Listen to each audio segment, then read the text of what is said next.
rapture lozo omuntu yandyebuziza rapture kyeki oba omuzungu kyayita okwakulibwa no rapture mu luzungu omuganda kyayita okwakulibwa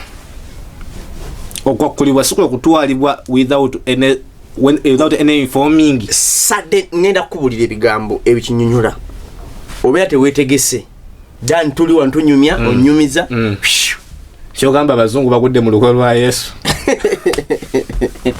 oli wano nyumiza kati kankubulire Aramaic language eyo ekolebwa abayudaaya n'abakaludaaya bwe bafumbirwa abamu like yalinga intermarriage nevaamu language Swahili yafe. Yes. Era bw'osoma baseka baka ekyokubiri olulimi olwo lwakozesebwanga mu kusuubula nga abayudaaya abakungu tebaagala abantu be bali nabo kutegeera gwalese business byobaguza. Era nga bugambye Luswayiri nnyo okusa ekigambo ekituufu kubera nalwo lwaveera era mubasuubuzi nga lukweka tebagala bana abantu abategeere boogera ne bali abeeru kati nga trader ne gwaguza okanga beera botegeere boogera. Era it is biblical kinako ne verses. So kati eyo Aramaic kati endagaano empya ye eri mu Luyonaani. Oluyonaani kyeki? Oluyonaani be baki mu Luzungu? Greek. The Greek. Yo bagiwandika mu Luyonaani. Onfuna? Yeah. Kati ekigambo rapture mu Luyonaani. Yeah. Bakita haripazo. HARPAZO. Haripazo. Yonna endagaano empya nenkadde. N'agiteeka mu Latini. N'atuwa amakulu n'akyusa ekigambo kye bayita harupazo. N'akiyita mu Lulatini. N'akiyita ekigambo kye bayita rapiama oba rapio. Yonna bitegeeza kyekimu. Rapio is a verb. Verb is a doing word. Yeah. Rapio. Kati rapio ekitegeeza nti ekivunulwa nti to take swiftly, to be taken swiftly. Ekivunulwa nti to seize someone, to snatch kwa kunyakula, catch up, to escape danger. Bagambi abaafira mukama waffe bepagedde soka ekitegeeza nga tewafira mukama waffe toyina chance ekwakulibwa. Sesuubira nti yonna agenda. Ekyokubiri naffe abalamu balondamu bali muki mu Kristo. Yes. Kati ate nze Bible egamba nti ne wabawo omusizi n'asiga bwe yasiga omubi najja n'asiga mu kimuŋŋano ye n'asigamu ensiga embi naye nanyini nimyo n'agamba bireke bikulire wamu. Bwe yagamba bireke bikulire wamu n'agamba tuli bisootinga kumakungula. Nabikirawo nti nzirugavu enfu kali kye bakola bwe bakungula mwennamu enfu ne bagisiba ne bagisula ku muliro batusiigira kiddako. Yesu ajje kumusegwa mwamutunuleko bwati atera kwetika obutwale mu ggulu. Ne mu ggulu twalo obusaasaanyi. Okimanyi nti sitaani bwe yakola ebyambyone mu ggulu ne bamusula ku nsi yaleka eggulu aligubizza. Akutte nga bw'oyinza okukwata mu bukyafu alina okukwatakwata ku bintu bwoti. Kati Yesu era guno Yesu omulundi gwakomawo leka ngusoomooze. Omulundi gwakomawo takomawo gwakubiri. Gwakusatu. Ate gwasooka yagujja ddi? Yajja n'addayo n'akomawo. Yajja n'addayo kati akomawo. Abantu ab'omunda wa Yesu yalina omugoberezi omu ye John omwagalwa. Omugoberezi omuyigirizwa disciple omu n'abaana abasatu ye Yakobo, Petero, nani ne Yokaana n'abane 12 ye Matayo 10 olusooka beewaana nti n'emizimu gituwulira n'abane 7 ye Luka 10 olusooka n'abane 5 bwetyo lingi wetambula ye ina sako ya Yesu eyo ye ina sako ya Yesu ebitaano bisangibwa mu bakolise ekisooka 15:3 okoma ku lw'omukaaga onfuna kati Yesu yamala ennaku 40 ng'abalambula ng'olwamaze okukomawo bupya omu ku omu kuno ku nsi Yesu yamalako ennaku 40 xpotv to the world.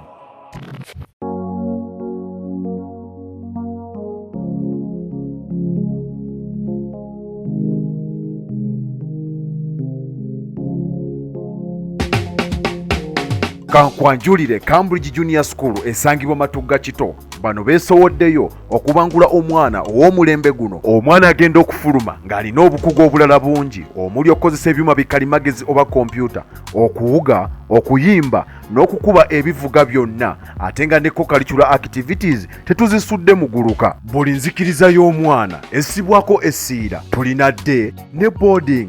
Buli ekikozesebwa ku ssomero omwana akisangako. Abasomesa baffe batendeke tusobola okulabirira omwana wo okumala ebbanga lyonna ne bwe guba mwaka mulamba kusa n'eddekeya eri abannassale. Cambridge Junior School esangibwa Matugga Kito, kilomita 1 okuva ku Bombo Road. Okumanya ebisingawo kubira administrator ku 0773 011412 oba kubira director ku 0752 52 Cambridge Junior School, a well for knowledge. Omulungi alaba xpotv nkwebaza okubanga okyali naffe n'olunaku lwayo tukomyewo butereevu ne Kingdom Business. Mpulira essanyu lingi buli wenzija nga ndi kushiwadde nti byengenda okwogera bigenda kubeera byansa. Omanyi kiba kibi nnyo okubeera mu nsi nga gwe omu nga bagamba nti musi mulimu billions ezikola omujjuzo nga gwe omu ku mujjuzo ogwo abula nga si gwe omu kubayamba omujjuzo okubeerawo. So nebaza nnyo Mukama nti wenzija wano mpulira nga nina value okubanga nze okwogera ekintu nga kyamakulu. Otakulaba nkomyewo ne Musumba Peter Sekitoleko okuva ku Prayer Power Church Lugala Masanafu oba Namuŋŋona Kigobe okugamba wonna oyagadde okugirokete okusinziira ku ngeri otegeeramu map ya Kampala era kisigala kyekimu nga tuli Lugala Masanafu. Nga tunagenda wala olunaku lwayo tulina ekituleese kyanjawulo omukko ndowooza mu lulimi luno olw'omwoki twandigambye nti kyetaagisa omuntu nga munywevu mukko nga yanywera mukko waayimiridde, oba wayimirira eri ng'oli munywevu oba ng'oli eno era ng'oli munywevu. Naye nga tunagenda wala Cambridge Junior School bewaayo okubanga basomesa abaana Uganda n'abaana bonna bagwira as long as omuzadde we wadde n'ogamba nti nze sookiza nembawo omwana wange nembeesigisa. In fact olina kubanga wabeesigisa omwana wo. Omwana bamukuza n'akula mu mpisa, n'akula mu byensoma, ate n'akula ne mu kye bayita co-curriculars. Omwana nasoma mu bintu ebiri outside school, nasoma okuba ebivuga, nasoma omwana nasoma okubaking emigaati, nasoma okulunda enkoko, bumyu, ensolosolo ezewaka. Omwana babayigiriza obulimi, okulimira mu kibuga simanga bino okulimirako mu bukebe ebintu bwe bityo. Naye ng'omwana akula ng'alina amagezi mu kirasi, nakula ng'alina amagezi obweru wa kirasi. Nja kubanga mbagamba abagaga baffe abalala within the process nga Musumba watunyonyola naye kansooke mukirize abeere ng'atulamusaako. Musumba Yesu yeebazibwe. Amina. Sewe Mukama yeebazibwe. Ndi musanyufu nnyo okulaba olunaku lwa leero. Nange ndi musiimu okusisinkanako na taate. Buli we nkulabako wano manya nti abaana baffe abana expo oba abana channel 4 yonna gy'oba osazeewo okulabikira baba bagenda kufunako ku kyokulya eky'omwoyo. Amina. Nsaba osooka obalamuseeko abantu abalabi baffe aba Expo TV. Mukama yeebazibwe. Mugamba muti eyo ndi musanyufu okumanya ati gye muli. Mukama agulumizibwe nnyo. Nze Musumba Sekitoleko Peter. Mukama mulungi nti n'olwaleero wendi. Amin. Ndina omukulu Dani nkiwa ensonga zitembeeta bulungi nnyo eyo mu matu gammwe. Amin. Wamu n'amaaso gammwe muziira abadanga ezivaayo bulungi nnyo. Kitambulira ddala mu comment section abatuuzaawo ne bagamba nti tubala bannange tuwebazanya aba comment section. Yes. Totule n'ogamba nti ne ka sound kabuzeemu tokisirikira kitugambe tubenga tukitereeza so that omuntu oguddako kiba kirikiriya nnyo. Yeah. So nviridde Lugala Prayer Power Church.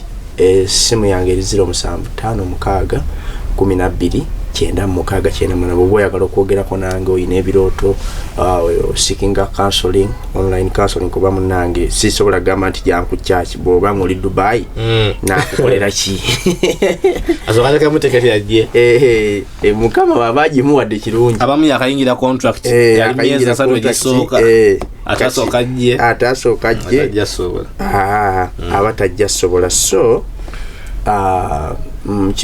kirungi n'oyogerako nange ku lw'ekisa kya Katonda omwoyo mutukuvu ajja tulungamya. Ekirala njagala okusima mwenna abatulaba mu nsi zonna gye musinziira kuba kimanyi continents zonna n'omusanvu tuzizingako so ati n'abakolebwa obulungi waliwo abampa ku bujulizi mukama yankozebwa ati musumba bwe wasaba webale mukama akozebwa ati musumba ali bwe wayogera kinone so ekitiibwa abajulira mukama mwebale nnyo kirungi nnyo okujulira mukama yes kubanga kiswaza n'omulabe yennyini kiswaza n'omulabe bw'ojulira so tulina campaign gye tuli okutembeeta ku lw'ekisa kya Katonda natwagala kwesa kya natwagala gula ttaka lya kanisa twagala kuva we tuli tugende mu kifo ekirala. So nja kuba musimu nnyo n'okusabira nga ndi musanyufu okufa bufi bw'oyimirirako naffe mu nsonga eno kyonna ky'olina.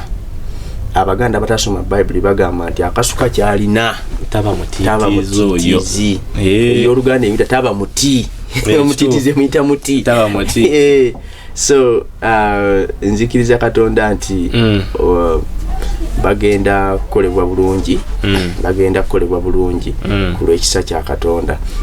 Account yaffe eri 73515830 01 73515830 eri mmanyaga sekitoleko Peter ne mukibi abe waliwo bwerete erinnya limu sekitoleko Peter era obatubuze tobuze banka yaffe bagita DTB bank mulimu abali ebweru nga yalina sente ku account ofuna kuzitransferinga direct osobola okukolagana ku simu yange 07561296 netukuwa banka branch netukuwa branch code netukuwa banka code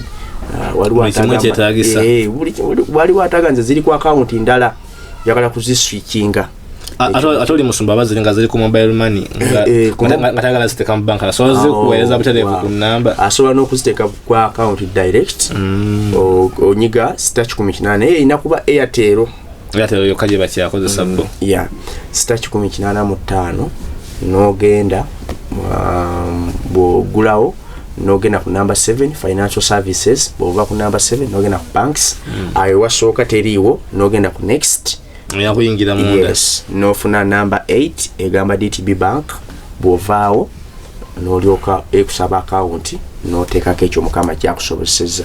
Amazima ga Katonda gw'empeereza tugenda sigala kyekimu mukama akumpeera omukisa n'oyimiridde naffe. Amiina.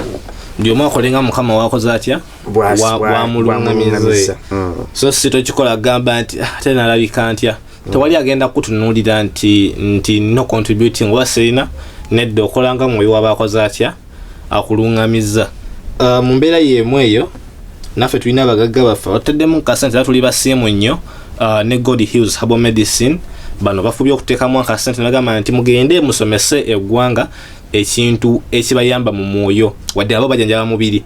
God Heals bajanjaba endwadde zonna eziruma omubiri bo bajanjaba mubiri nga bakozesa eddagala ery'obutonde. Oyagala kutuukirira ku ofiisi zaabwe bakebereko basooke bakebere omubiri gwo guli gutya oyina genda ggulu oba Kampala directed kuba ofiisi zaabwe gye ziri naye obanga oyagala ddagala ng'omanyi ekikulumu olwedde obanga bakebedde dda osobola okubakubira bukubizi ku ssimu yaabwe eri ennamba yaabwe ey'essimu eri 07060623 nesembyayo 64 ngenda gikebera wano nga wetwogera naye obanga nga oyagala kola delivery bagikola ne bakutuusako eddagala wonna woobeera oli mu kitundu nga kyaki ekyeggwanga wano basobola okutuusako eddagala lyo n'olifuna bulungi n'ojjanjabibwa nobeera ng'oterera nobeera ng'okula mu mubiri ku xpotv ate ng'eri nga ne mwoyo weetereza. Enamba kanji baddiremu enamba eri 0706064923. I'm sorry mbadde nkozeemu ensobi. Enamba eri 070606 eri 0706064923. Ndoza yeyo gyensomye leero. Yeyo God heals herbal medicine. Amen. Musumba ndi mubweraliikirivu nno ne wonda banneegumya. Kikyate. Ninamu obuzibuzibu. Saakulaga bali bantu nti ntya nnyo naye nze golaba. Kale lwakuba ndi mugumu nti ngenda mu ggulu. Naye era neraliikiddeko olw'abantu bange kuba ninayo baganda bange bangi abatanaba kuwatula abatanaba kwezuula.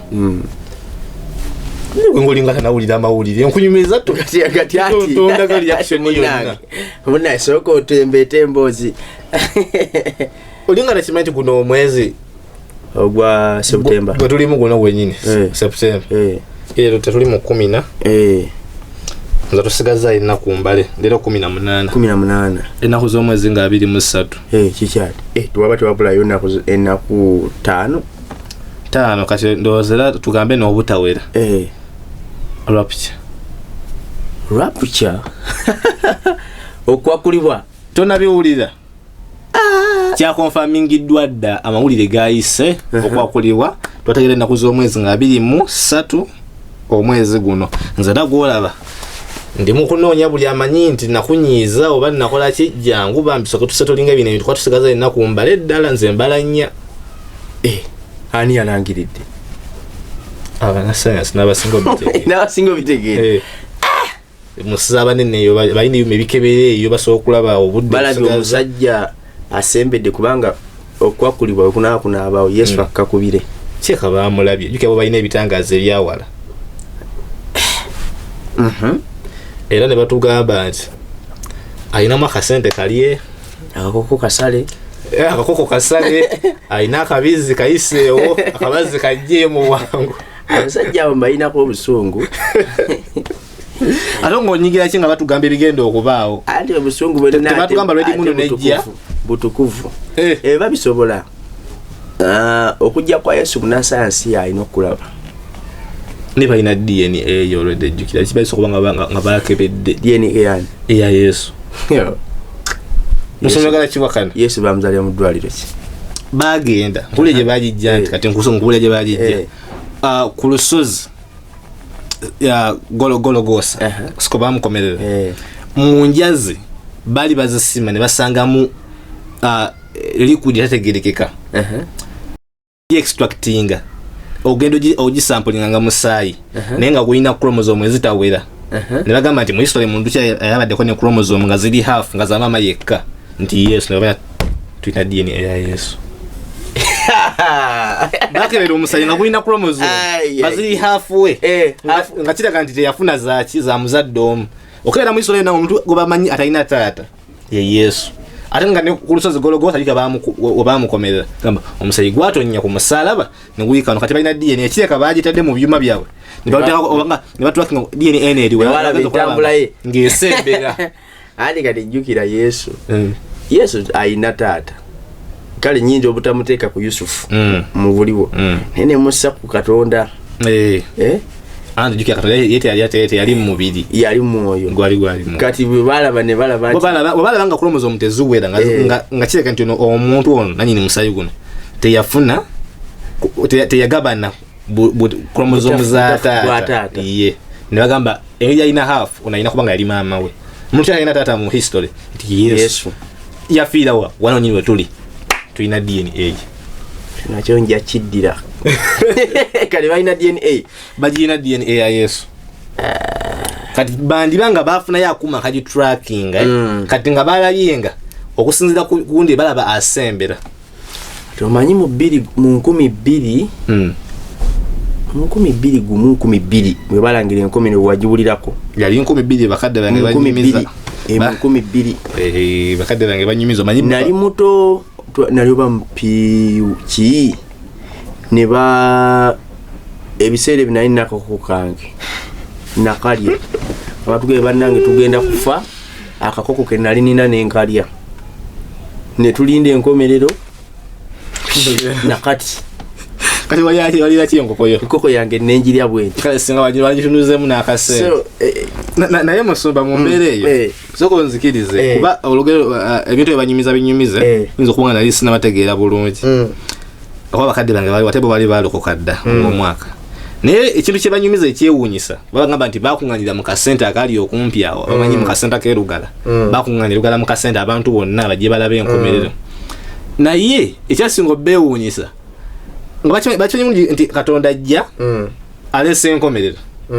naye abantu banywa omwenge ogumala amabaala gonna ne bagamba agenda okujja nga tugumazeewo kati nebuuza mukimanya ajja tayagala bamunywe ate mwe mukusaze okugunywa mugumalewo agenda okujja nga mumaze otamiira kati abantu batye nakati nabayiza okugunywa ogumalayo nga 22 olweggulo ati 23 lwe tugenda naye ekyo bwe kiri amataba ga Nuwa gakikulagula emanyi n'amataba ga Nuwa bwe gaali omwana w'omuntu akusobera oba kikyabalowooza fiya kyemukulyetingira kyafuna fiya kyekulyetingawo gwe negamba genda otamirukuke wegumye sajja kusaye ng'onywedde anakutwala ngotamye nasoko kyewuuze kubakati bwogamba nti ntidde nnyo leka ngende mu bwenzi bakusanga tokwakulibwa omuyimbi waffe pastor waffe alina akayimba yagamba bali kusanga n'omukyala w'abandi awo temigo mirala mu ekyo bali kusanga toli mbeerera ate nga toli mufumbo ne mukayimba yagambamu kubanga kyewuunyisa kijja kwewuunyisiza ddala naye nga musumba abala bajja kugamba nali nvuga bicycle nali nyamuti bakajjayo naye embeera yeyo gye tuli simanyi kyokyogerako rapture lowooza omuntu yandyebuuziza rapture kyeki oba omuzungu kyayita rapture mu luzungu omuganda kyayita okwakulibwa sikwe kutwalibwa without any informing sadde ngenda kukubulira ebigambo ebikinyunyula obeera teweetegese dan tuli wantunyumya onyumiza kyogamba abazungu bagudde mu lukwe lwa Yesu oli wano onyumiza kati kankubulire awo ke kamu ku kabonero akalaga nti ebyo tebijja bbaayo nze ekikubuliridde wano mbadde manyi bagudde mu plan first of all n'okudda kwa Yesu yagamba ndijja ng'omubbi temulimanya eggulu teririmba Katonda alabirira ekigambo Yeremiya 12 okukituukiriza tasobola kugamba nti ndijja ng'omubbi ate neyeekubira ekkonde neyeekubira akalango si yali kubye bano baguddeyo mugwe kubanga ekkonde lirina okuvuga tulina kuliwulira ku olwo ku lunaku lwennyini naye kati bimaze ebbanga ki nga bifulumye biri mu saturation Yesu ajja gundi waliyo okwakulibwa kubanga mu kukwakulibwa Yesu tajja tuuka ku nsi akoma mu bbanga omusumuli mukongera kunkanga ayinza okuba yatuuka dda mpozi wennakasongola n'owaawa n'owemukono wennakasongola n'owaawa namugongo bafunye n'owempigi ku bikondo abo bokka bayinza okubanga we bali batuuka yes kati ekigambo mukulu ddane kakunyole abaana ba Mukama twebaza Katonda nti omulembe guno agutuwadde n'atuyigiza ne Bayibuli kubanga bajjajjaffe n'abo abaatulera bo bagalira Bayibuli bafa nnyo okukola ku byamagero kyobalaba Musa agamba abaana ba Isirayiri bo bafanga nnyo ku byamagero naye Musa ye n'anoonya ekisa kya Mukama babala balinga nnyo ku byamagero kyokka Katonda bayagadde okutuuka ku sseeri bo tebamutunulidde batunulidde byamagero kati ffe ekimu ku kitufudde abagezigezi kubanga Bayibuli egamba mu Zabbuli 19:9 nti byewalagira bingeziwazza byalagira bikoze bitya bingeziwazza kati ekimu ku ekintu kye bayita rapture oba okwakulibwa rapture mu Bayibuli ekigambo rapture kirabikamu omulundi gutya gumu mu Basosonika ekisooka 4:16-17 wekirabika kyokka rapture RAPTURE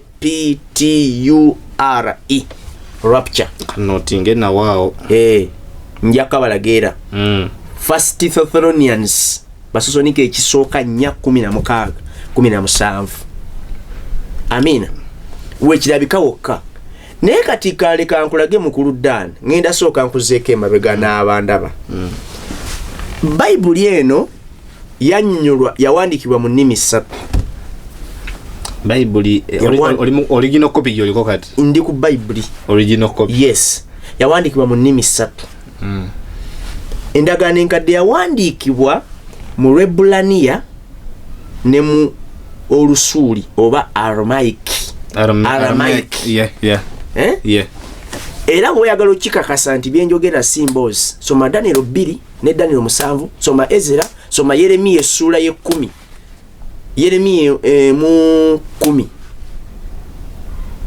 ogenda kulaba mu Aramaic eyo ngejja bayina ebigambo byalemera. Yes, Aramaic language eyo ekolebwa Abayudaaya n'Abakaludaaya bwe bafumbirwa awamu like yalinga intermarriage nevaamu language Swahili yafe. Yes, era bw'osoma bassekabaka ekyokubiri olulimi olwo lwakozesebwanga mu kusuubula nga Abayudaaya abakungu tebaagala abantu be bali nabo kutegeera gwalese bizinensi byobaguza. Era nga bugambye Luswayiri nnyo okusa ekigambo ekituufu kubera nalwo lwaveera era mubasuubuzi tebagala bana abantu bategeere boogera ne bali abeeru tebatenga trader ne gwaguza okabeera bategeere boogera.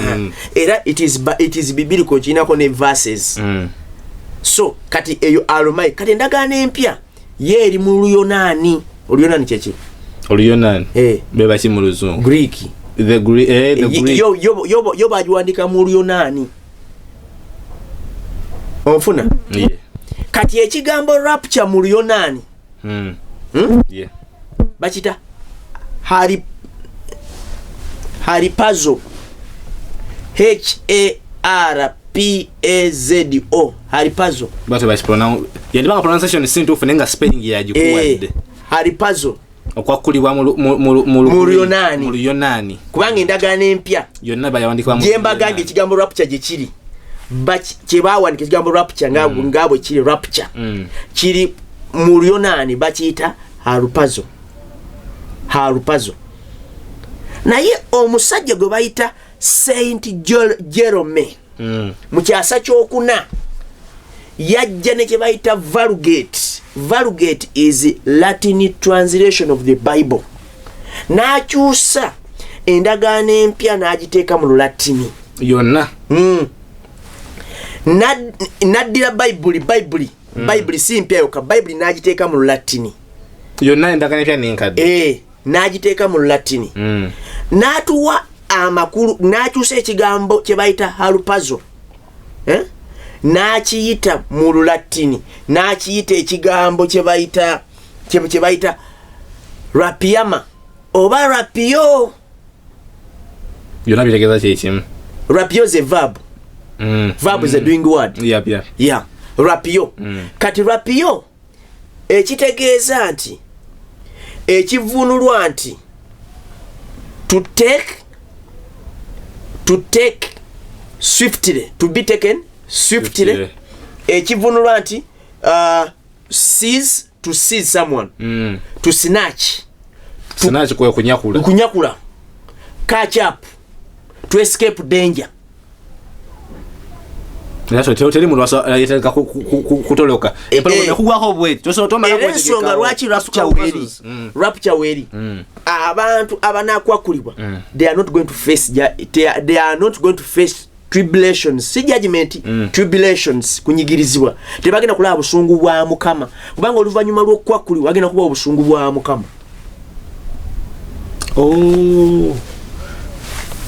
Sokoleke oluvannyuma lw'okwakulibwa awo ebibonyo nebyogerwako wegenda okuyingirira nina nyiriri so kunyakulibwa kwe kasoke mbaka sukire kunyiriri gwa wakana soma Basosonika ekisooka 10 kubanga Mukama Katonda teyatuganya kulaba busungu bwe. Soma Basosonika ekyokubiri 5:9 eyo na backup kukiri kyengambye. Soma Zefaniya 2:3.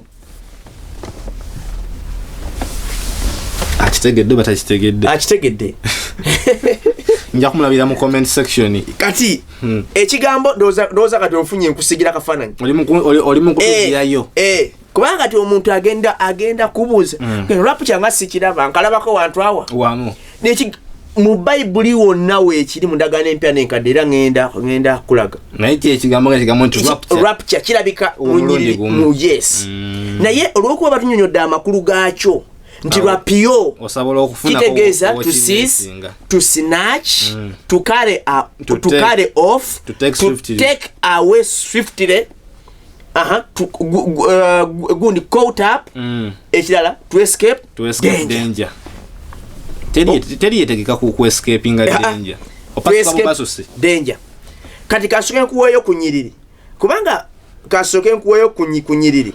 Kubanga abantu abamu balowooza nti rapture katandikire mbasosonike ekisooka 4:16. Kubanga mukama waffe yennyini aliko okuva mu ggulu n'okwogera waggulu n'eddoboozi lya malayika omukulu n'ekkondeere lya Katonda. Abo abaafiira mu Kristo be balisooka okuzuukira. Okafunye? Nkabulidde. Abaafiira mu Kristo bamanyi. Sibe balokole. Abaafiira mukama waffe abaafiira nga balina enkwatagana ne Katonda ey'amaanyi. Waliwo asobola okubuuza ate abo abaafa nga Kristo tannajja. Ekyo nakyo kibuuzo kiri awo. Era kye bakibuuza nnyo kasita omugamba nti mukama waffe bw'otamukkiriza mutogenda ate bajjajjaffe abaafa bagenda bakujja bo bagenda baliwa. Ekyo nakyo ndowooza nja kifunira akadde. Abaafiira mu Kristo be bagenda osooka okukola ki? Okudda engulu. Okuzuukira. N'abalamu abaasigalawo ne tulyoka tutwalibwa wamu nabo mu bire. Owulidde? Abaayebaka mukama waffe bagenda osooka okukola ki? Mudadde engulu abo. Kati bali twagamba mu nnyanja abayokebwa amagombe begamira bonna bagenda kola ki? Be bagenda osooka okudda engulu. Okusinkana mukama waffe mu bbanga. Kale tutyo tunaabeera ne mukama waffe ennaku zonna. Okawuliddeako? Kiwulidde bulungi. Tugenda kuba ne mukama waffe ennaku ki? Zonna. Kati rapture ey'oluzungu eyo ekikoonako ekigambo rapture, kati eyo ye rapture gye bayita batya? Rapture. Wajja kuba blast and people will do what? Will depart. So kati eyo gye bayita rapture. Onfuna. Kati bwe tusoma abantu balowooza nti awo rapture okaweekoma. Ojjukira Filipu ng'ali n'omulaawe ku kigaali. Nzijukizaamu. Bikola by'abatume 8. Acts 8. Filipu ng'ali n'omulaawe mu kigaali. Bikola by'abatume 8:38. Lowooza wemba nsoma. Bikola by'abatume 8:38. Filipo omutume ng'ali n'omulaawe. Filipu ng'ali n'omulaawe. Bikola by'abatume 8:38.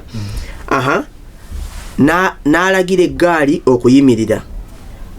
Ne bakka bombi mu mazzi. Filipu n'omulaawe n'amubatiza. Bwe baava mu mazzi, omwoyo gwa Mukama n'atwala Filipu.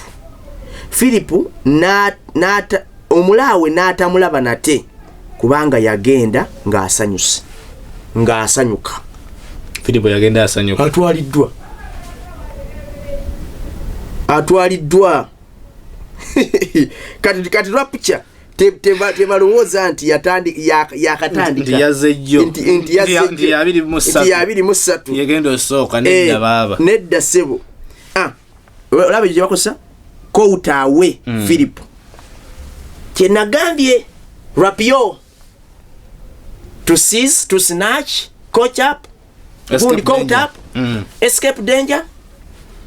Take away swiftly. Okulaga nti okujibwawo nga obanga totegedde obanga togenda oba mu bwangu teweetegese kati Philip atwaliddwa tu ndekeera nkulage kubikulirwa 12:5 kubikulirwa 12:5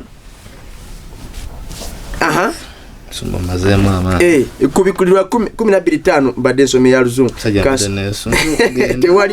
tewali ewolaga sebo kubikulirwa 12:5 kulirwa 12:5 egambye etya aha nazaala omwana ow'obulenzi ng'agenda kufuga amawanga gonna n'omuggo ogw'ekyuma n'omwana we n'akwakulibwa uli n'ekigambo bakikozesezza omwana we akwakuliddwa n'akwakulibwa n'atwalibwa eri Katonda n'eri entebe ey'obwakabaka.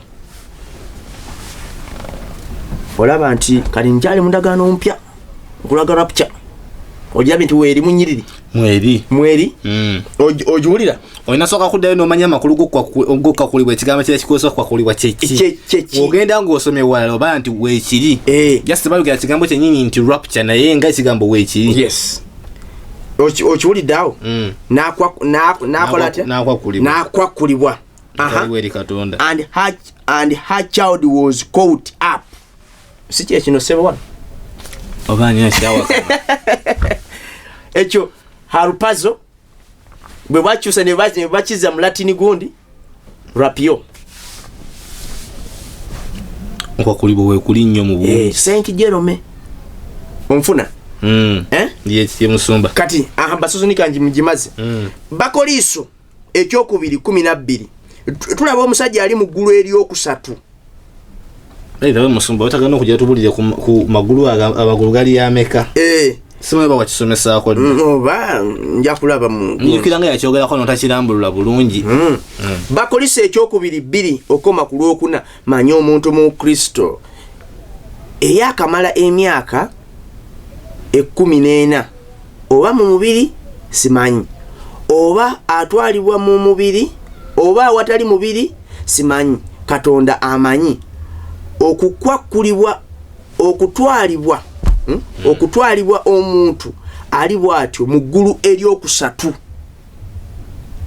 era manyi omuntu ali bwatyo oba mu mubiri oba watali mubiri simanyi Katonda amanyi bwe yatwalibwa mu lusuku lwa Katonda n'awulira ebigambo ebitayogerekeka ebitasaanira muntu kubyatula yakwakulibwa okiwulidde sebo okwakulibwa si kwa leero okwakulibwa si kwajja okwakulibwa kwava dda yes kwava dda kati rapture kyoba okwakulibwa saagala omuntu atuzanyireko buzanyizi nti kwa 23 kwadi rapture kuze kubaawo era kujja baawo kwa Bayibuli ate nga bwe kiri nti tekumanyikiddwa naye wulira omuntu asooka kulibwa essaawa yonna naye basosonika ekisooka 4 16 ne 17 bagambye abo abafiira mukama waffe bepagedde okusooka ekitegeeza nga tewafiira mukama waffe tolina chance ekwakulibwa sesuubira nti yonna agenda ekyokubiri naffe abalamu balondamu bali muki mu Kristo. Yes. Do you believe What? that it's possible to cure from diseases like fibroids, hernia, prostate enlargement without surgeries? Yes, it's only possible with God Heals Herbal Medicine. We also have medications against ulcers, prolonged constipation, hemorrhoids, syphilis, gonorrhea, back and joint pain, low sperm count, high blood pressure, sinuses, UTI, asthma, allergies, sickle cells, low immunity, liver infection, kidney infections, etc. We are located at the entrance of New Tax Park, Hijab City Arcade, shop number GF34. We also offer banking agent services. For more information, call +256 70 60 64 923. God Heals Herbal Medicine. Kati ate nze Bible egamba nti ne wabawo omusizi n'asiga bwe yasiga omubi najja n'asiga mu kimuŋŋano ye n'asigamu ensiga embi naye nanyini nimyo n'agamba bireke bikulire wamu bwe yagamba bireke bikulire wamu n'agamba tuli bisootinga ku makungula enabikirawo nti nzirugavu enfu kali kye bakola bwe bakungula mwennamu enfu ne bagisiba ne bagisula ku muliro batusiigira kiddako ekibuzo kiri nti rapture ngewedde kiddako awo abalowooza ebibeera biwedde the struggle still continues abagenze katonda batutefa basigadde mu muliro anti kati waliwo okusalibwa omusango buli muntu aweebwa empeera yo omusango bategunnagwa oluganda waliwo empeera yo okwakulibwa kugwa musumba ki ekiddako awo musango wajja kubaawo okunyigirizibwa waddeko omusango wakyaliwo chance omuntu ogenda mu ggulu ate nga mukama waffe yamaze oluzana akomawo mukulu dda bw'aba amaze kati wakyaliyo judgment kankubulire ensonga lwaki yagamba ndikomawo kuba kima atukimye tajja ate kugenda atadde abeere nga ali ku ekyo kati mbadde kati nfunyemu essuubi nti kati wasooka ntwala abasooka feza esooka abatuukirivu ennyo kati okubona wenawe kugwa wane nga gwe bwokamula omubisi n'okamula ogusookako emberenge bakayita batyako enkenku balina bakozesa naye nga lijerega eryogwo gubongeddemu amazzi jule ndyerabidde abana ekinya kiyawo naye kivuluga kati mbadde mmanyi nti abagenda okulokokera mu aka kaseera bagire awo nabajja akomewo batwale obasooka bayisako omupirigaatooli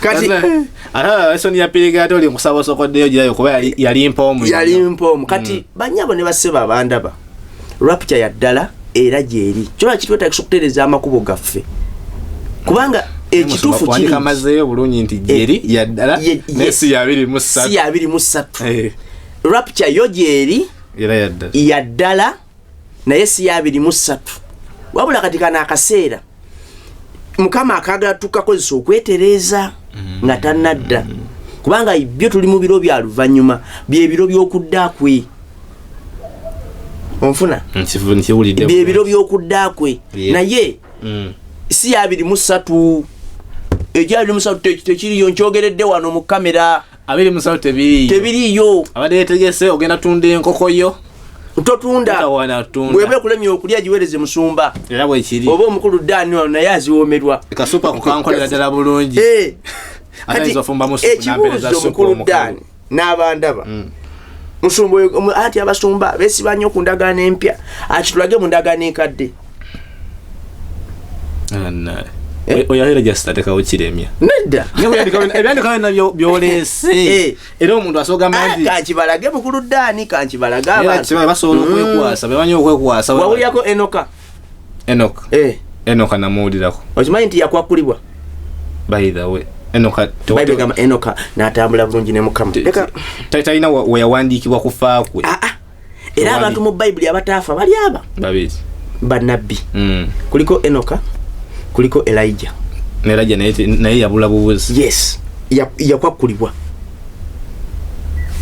lubereberye 5 24 lubereberye 5 naye suzikiriza ogamba nti yakwakulibwa kuba nete yafa Yesu yafa anti nadde engulu yaba yaluza kufa era yetumita first born in the resurrection naye yagenda n'omubiri gwe yes naye nga ye yaloza kufa yafaako enoka ne gundi tebafaako mubiri yes kati tunda wano bwe bagamba nti Enoch walked faithful with God oli abakwakulibwa ngera bakyogedde nti abafiira mu waliwo kotanse nakonoga nti ne banywa walaji owalaji talina gyakutwala banywa biyo okumumala mu mabala gonna talina gyakutwala nga rapture etuuse kasule n'omusajja nange kasuubuluzo kasule n'omukazi nange kasuubuluzo Yesu atusanga wano fembi tewali era mwe mujja kuzitowa musigalaawo kannawebuuza Yesu agenda kujja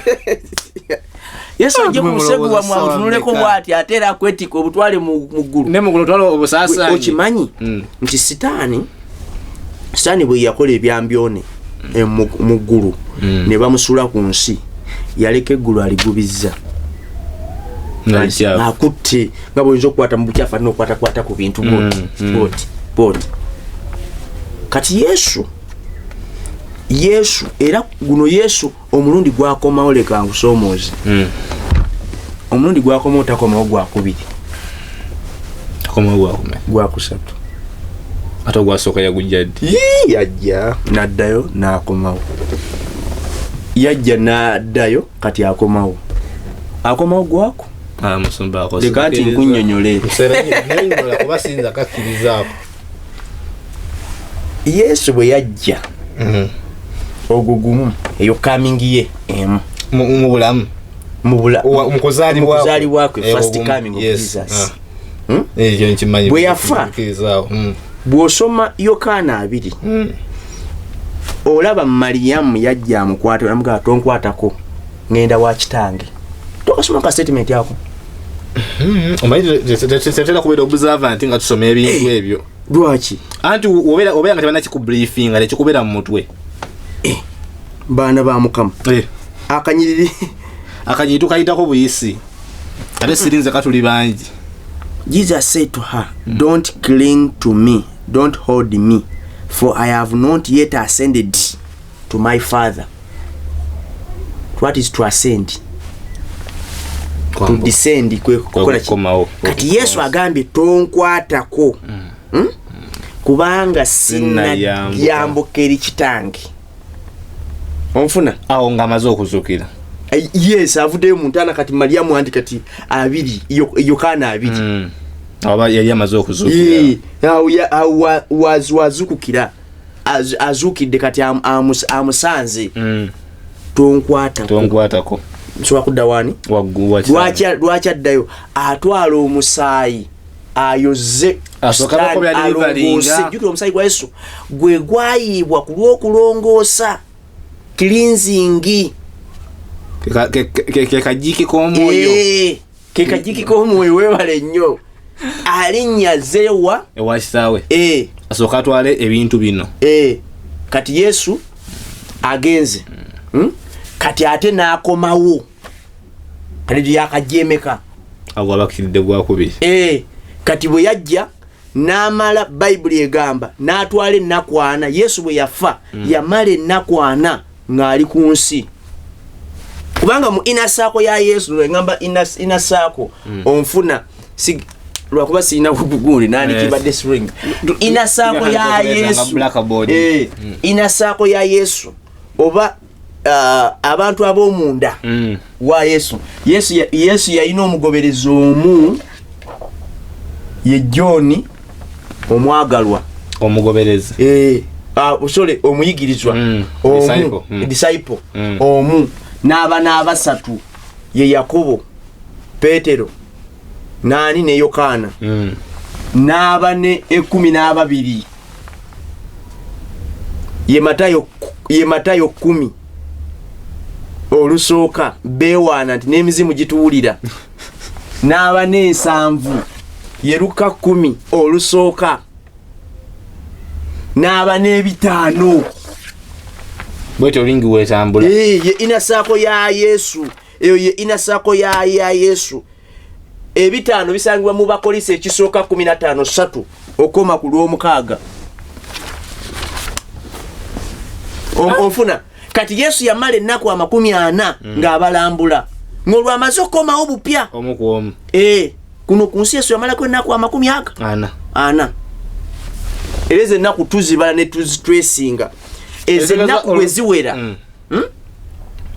bwe zigwayo bweziti wagira Pentecost olunaku lwaddayo kigala omwami lukulo yajja kubanga Pentecost mweyongeramu ennaku 10 nga Yesu agenze nezibe ennaku 50 kati fajjo tumanyi nti olunaku lwagenda lwennyini nti yamala okubalaba n'asimbulirawo n'agenda ewaabwe wayita bwana n'alyoka omwami ku bye n'alyoka atuuka era nga ndowooza kyeka mu bbanga waliwo ka distance akawera nawo njoba nsomesa ayinza okuba atwala ng'ennaku 2 okugenda n'atwala ennaku 2 okudda oba nga yabakubira omwami mutukuvu simbula nzijja naawe jangu tuyisanganye mu kkubo era tubala ennaku 5 okuva Yesu bwe yazuukira okuva ennaku 5 mu byawandiikibwa kati abakimanyika abagezi kaneno bokka si buli musumba nti akamanyi nedda nange nyini bale manya ennaku 4 bade mbali kati tubala ennaku 5 okuva ku kuzuukira kwa mukama waffe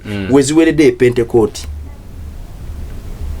olunaku mu ntukuvu lwatonyawo. Yes, era olunaku bw'olusabiramu ekisa kirabisibwa. Actually nze ne mukama yakimpaako ne message onfuna nje olunaku olwo kati ekyo kati ke navuddeko kategedde nagambe nti Yesu guno takomawo gwakubiri akomawo gwakusatu sama bali bakategedde kubanga Yesu yajja obwasoka yasoka okujja mu kuzaalibwa oyamala okuzuukira teyasoka kugenda ku kyalira bayigiriza. Matayo Yokaana 2:17 agende tonkwatako ngagamba Maria kuba Maria yasoka omulaba yes. ku ntaana eri nagamba tonkwatako kuba sinaba kwambuka wa kitange wewa yawukana n'agenda atwala omusaayi okulongoosa ebifo ebyaddugala mu lutalo lwa Setaani n'akomawo okulondoza tukira mu bayigiriza okuba okumulabako mu bitabo nga bali mu nnyumba mu kisenge kyawaggulu baali beesibiddemu nabo tebamanya bwe yayita mu bisenge n'ayingira n'akomawo n'amala ennaku 4 ng'alambula nga Saako omusumba wa inasaako musumba ajja kujja gitutanga ne bwe basinzira okuba nga bagitresinga batyo inasaako n'alambula abayigiriza bwe bonna okumala ennaku 4 we gaggwako n'addayo kati okuddayo azeeyo gwakubiri kuba yazeeyo wali ng'atwala yakajja 2 azeeyo gwakubiri kati agenda komawo gwokusatu kati guno gwadda omujega yekka kijja kiyita mujega oba omuntu yekka atatwesinga byawandiikibwa omuntu yekka atasaayo mwoyo ku byawandiikibwa atunulira ebyawandiikibwa ne engeri kankule kuba bwe tuba tusoma Biibino mu Kuludaani nga boolaba wenkulaze ekigambo rapture tugendako ne mu kye bayita etymology ekigambo kino kyakozesebwa naye mu lulimi mwe kyajjibwa kitegeeza ki tokoma kukyabula bino okirekawo era omugezi yenna ogenda kunoomanya mu lulimi bakikozesa baali makulu ki agakyekweseemu kati omuntu oba otunulira ebyawandiikibwa nga tobisengejja ogamba Yesu akomawo gwakubiri kati kino kigenda kuyombya bangi okuba nti Yesu akomawo gwakusatu tebaligenda kigere bakwadde obujulizi kati gwoba okiwakanya nawe obujulizi kyangu nnyo nedda nsobola n'ofunawo topic yawo nate n'okisomesa buto nawe oba bakuwaaki simanyi munange byebimu ku bintu ebyatuyisa mu Kuludaani batuwa buwi kituufu batuwa buwi naffe katubawe buki buwa kubanga nze ekyenjagala nze wulira agenda yange njagala mu Kuludaani ebiro bituuke nga tulinawo generation ng'abantu basasula ne bajja nga bulaba mu kivulu ne batuula ne balaba ebyawandiikibwa bwe biyitingana bwe biti ng'ebiso nga biri mu bbanga omuntu agenda mu comedy store n'agenda naye kati ng'azze mu byawandiikibwa kuwulira nga tulina ennyirize tukasuka tulina byetusomesa exchange y'ebyawandiikibwa n'okumanya kwata ekyawandikibwa kitaliimu kumanya kyokyote kubanga twagala abantu nga si babuyabuya ng'omuntu ddala alina okumanya ate oza kunyumya byotamanyi omanyi lwaki enaku zino banyumirwa nnyo comedy nga ddala ewakwemula kwa bwe bulamu bwe batambulira saata dda comedy gwe bakolanga era yabanga mu bulamu bwatambulibwangamu nga basanya katemba wakulima wawaka mama na taata naye kati tunyumira nnyo bino ebyokuwemulwa kubanga bwe bulamu bwe tulimu so kati tuka mu mbeera eyo tulina sooka kutegeera buli bwogaana okuyiga omwoyo omutukuvu alina kyatajja kukolera omwoyo omutukuvu akola emirimu mingi naye omulimu gumu ku mulimu gwakola Yokaana 14:26 bw'alijja alibayigiriza alibajjukiza naye akujjukiza ki kyotayiga kitegeeza buli bwogaana okuyiga omwoyo omutukuvu tajja kukola mu bulamu bwo kyolaba omukyala yafuna message ng'agamba nagenda mu ggulu n'ensanga omwoyo omutukuvu ali idle tetumuwadde mirimu soma Bayibuli omuge omwoyo omutukuvu nzijukize ennyiriri naye akirabe nti wagisoma akujjukiza ennyiriri kyobola kusomera tebatukuba kujjukira tebagamba why don't you remember bagamba why didn't you read olina kusooka kusoma olyoka ojjukire kye wasoma tosobola kujjukira kyotaasoma kati omwoyo omutukuvu buli bwogaana okuyiga omummi omulimu oguddaina kyakujjukira. Yes. Uganda 14:26 tuli mu ndagaano enkadde rapture gyeri. Enoka omulabye? Enoka mulabye bulungi nga tambula bulungi ne Mukama. Enoka bagambye Enoka walked faithfully with God and then he was no more because God took him away. NIV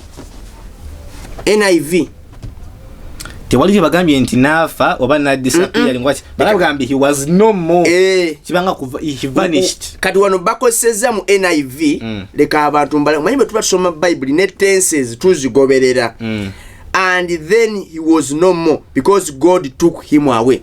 Wali batugambye batya ku rapture nti take away swift. Kati took is the past tense of the word take. Ontegedde bulungi nnyo.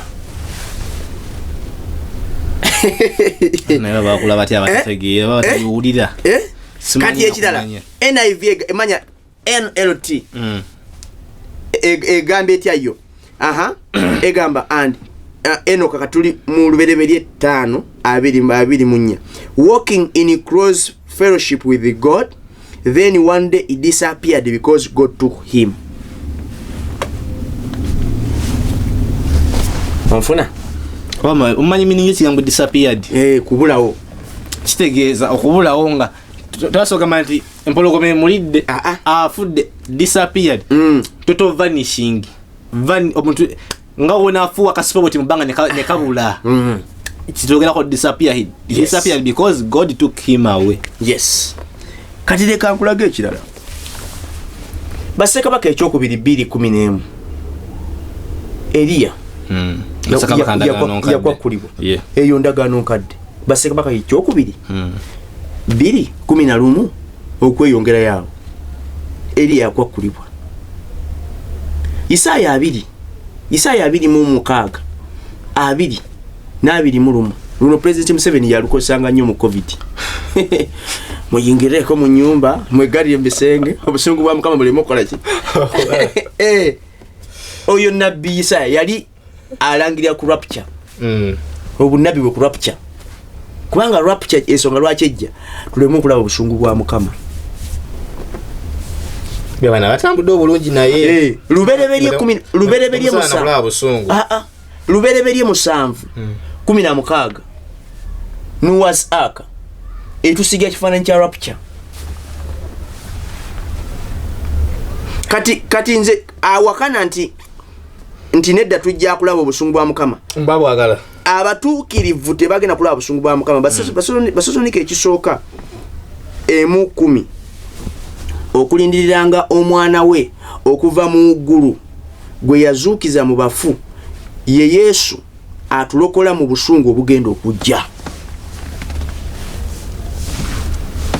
Obusungu obugenda okujja buyina okujja webuli naye alina batagala babulabe rapture weyingirirawo. Yes, tewali kintu butuukirivu kinyuma nga butuukirivu. Kano tutasobola butakusasula mpeera gwe mwana wa Mukama ndaba weewaddeyo bingi weekuumye weefiriza waleka walagi waleka ki waleka obuwoomi mpulira mbukawo makawalagi sikanywangako ne bagamba bakanywa ndi kalimu eddekende bagamba kalimu eddekende naye ndaba akanywa ate n'amaani n'adekera n'alaga nti alumwa. Leka ngongera akanyiriri basosonike ekisooka 5:9 kubanga ffe Katonda teyatuteekerawo busungu wabula okuweebwa obulokozi olwa Mukama waffe Yesu Kristo. Ffe mu kifo ky'obusungu tugenda kulokolebwa. Mutemulina space ya kuluma. Mu kifo ky'obusungu tugenda kulokolebwa. Eyo ye Bible. Kifo ky'obusungu tugenda kola ki? Kulokolebwa obulokolebwa. Yes. Kankusomere wanene akanyira akala mu ndagaano ekanoza ne bwe maliriza. Mu ndagaano ekanoza. Kandozo maliriza. 2:3 2:3 Zefaniya munoonye Mukama mwe mwenna abawombeefu ab'omu nsi abakola emisango gye munoonye obutuukirivu munoonye obuwombeefu mpozzi muli kwekebwa ku lunaku olw'obusungu bwa Katonda, lunaku olw'obusungu bwa Mukama muli kwekebwa. Rapture okusinzira ku byaboneka byonna by'owadde bina bikonfaminga rapture. Ate nkuteeka eno n'eno ate wonna weewali sigamba nti byali mu ndagaano nkadde ne bitubisuula ne mu mpya tugenzeeyo. Buli ebyandika byonna bituwadde ebikwatagana ku kwakulibwa. Lwakwa kwakulibwa kwayogeddeko nti si kwa 23 naye ng'okwakulibwa kwe kuli. Ategedde ku topic eno nze netegedde nti okwakulibwa kwanza bujja mbigattibwa mu nti okwakulibwa ne judgment.